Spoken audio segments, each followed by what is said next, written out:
Now here's my other weapon, my little screwdriver again. I clean off the tip, and sometimes, especially if I use super glue on there a little bit, then it's all gummy, and then I'll let it dry and I clean it off again. I take my sheetrock knife and I'll just clean all of that stuff off after it dries, okay?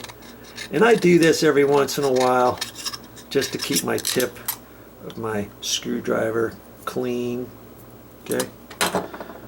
So we're going to take that. That's all I'm going to do. Let me grab my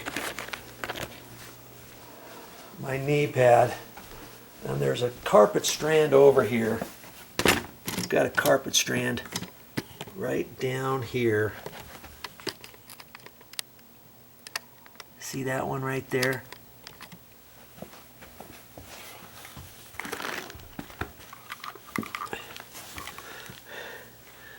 See this strand here? Now, if I cut that off with some scissors or something, then I'm going to leave a hole right there. And that's not too bad. It's kind of behind the door and stuff. I don't like to do that.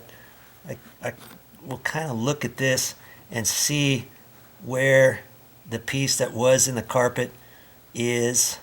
I kind of see where that's going to go and sort of try to have a game plan on how I'm going to push that back in there. Okay? Because I want it to look halfway decent when I get done. I got this pulled back here, and it looks like there's a piece right there that has to go down in there. So see, I'm going to hold that out like that, get my glue ready, and I'm just going to put some down in there. And I checked this before to make sure it was coming out, and it was. Okay, now I can take my screwdriver, push it down into the crazy glue gel, and see right there is that next part that needs to fit down in there.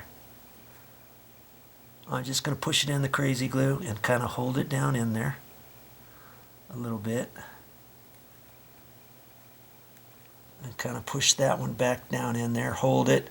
And sometimes I have to hold the carpet before I pull this out, or twist the screwdriver a little bit before I pull it out. Okay?